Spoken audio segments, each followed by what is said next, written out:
Let's talk about Imran Khan, the former cricket star turned prime minister at the center of a political storm in Pakistan. आखिरी गेंद तक मैं मुकाबला करता हूं. He was kicked out of office last year, is now facing more than 100 legal cases, and was briefly arrested in May. It led to huge protests and violence. Khan says he's the victim of a conspiracy to force him out of politics for good. What is happening right now is not because of me.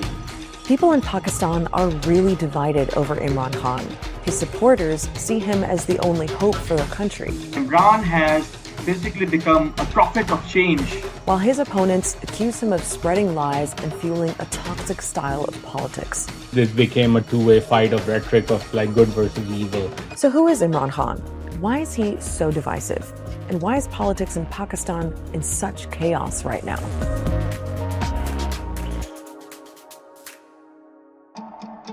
First off, let's run through Imran Khan's backstory. He was born into an upper-class family in Lahore and went to an elite high school. He studied at Oxford University in England, but it was his cricketing career that made him into a superstar.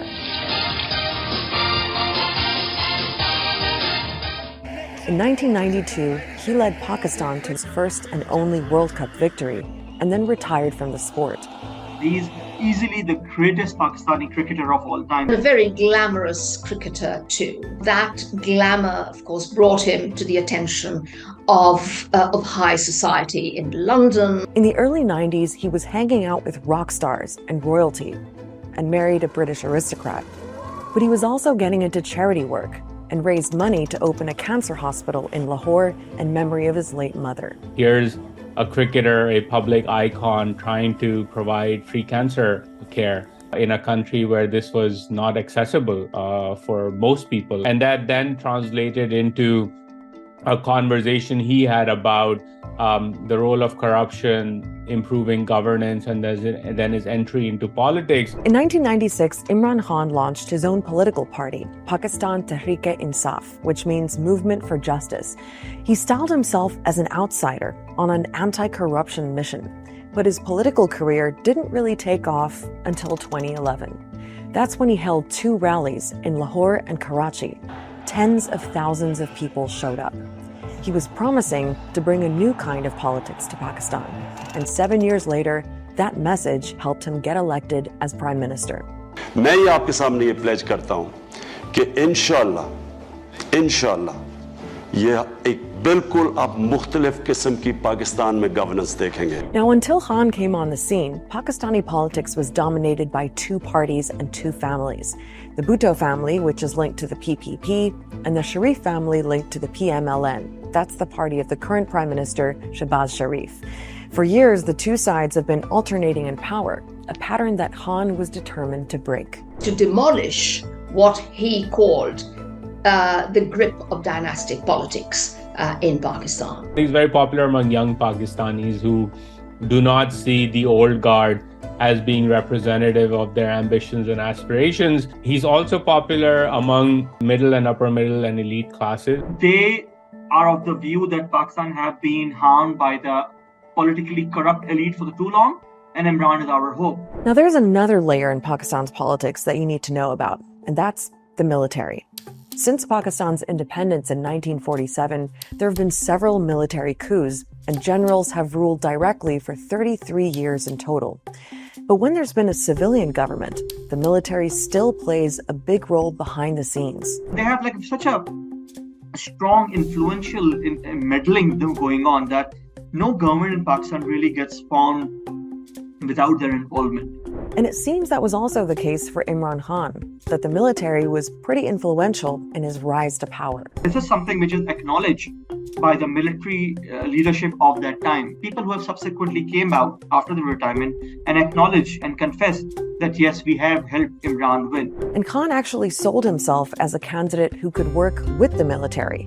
They were seen as being on the same page. The constant struggle and tension between civil and military establishments in Pakistan was something that people expected would end with Khan coming into power. But it didn't.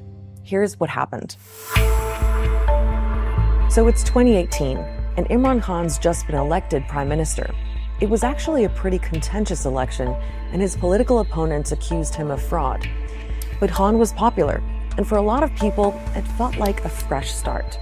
Remember, his big thing was tackling corruption, something he said was at the root of most of Pakistan's problems. So he went on a massive anti-corruption drive. Many politicians and government officials were arrested. Khan's supporters approved, but his critics said it was one-sided and that he was only targeting his political opponents, though Khan denies that. Order in the house, please.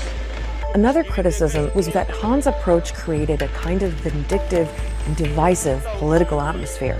When he made compromise a bad word, you were all in with Khan or you were anti-Khan for whatever reason, that was the conversation. Khan brought with him an extremely divisive and some would say hateful style of politics. Much of that reflected in the language that he used, haranguing his opponents and accusing them of being thieves and crooks. सिर्फ हम जिससे मुफाहमत कभी नहीं करेंगे वो लोग हैं जिन्होंने पाकिस्तान की अवाम का पैसा चोरी करके मुल्क से बाहर लेके गए. Now, the economy was a big issue when Khan was prime minister. He inherited a lot of problems, including a major debt crisis, and he had to deal with COVID too. But the bottom line was that living conditions for most Pakistanis didn't improve under Khan. Inflation soared and the value of the currency fell. As the economic stress mounted, people sort of began questioning, what this hope and change mantra was all about. And I think that began to then erode his popularity. Overall, your democratic, your human rights, these things were being impacted. Politicians were thrown in jail, things like that. But economy was also being impacted. And along with these things, Imran's relationship with military also started fracturing. Now, it's hard to know exactly how Khan's relationship with the military broke down because this is behind the scenes kind of stuff. But strains developed after a couple of years with Khan as prime minister. It seems the military wasn't happy about the way things were looking. The economy was in bad shape. And on foreign policy, Khan seemed to be going his own way with a more anti-Western approach. There was a reported disagreement, too, over the intelligence chief, who was supposed to leave his job after 3 years, as per military policy, but Khan wanted him to stay. It was kind of a straw that, if not broke the camel's back, it really made things irreparable from that time onward. It's always been a marriage of unequals. Every time a politician or a political party has allied itself with Pakistan's military, they always get hurt by it. By 2022, it seemed pretty clear that the military was pulling their support from Khan by standing back so the opposition parties could go after him. Those parties held a no-confidence vote in parliament, Khan lost, and Shehbaz Sharif replaced him as prime minister. So what's happened since then? Well, Imran Khan's been fighting back against what he says was a conspiracy to remove him from power. He used to claim, when he was being ousted or close to it, that there was an American conspiracy. Within a few months, Khan's tune had changed. It has moved from a conspiracy hatched abroad to a conspiracy hatched at home.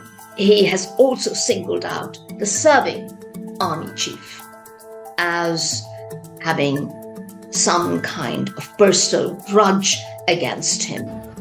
He's held huge rallies all across Pakistan.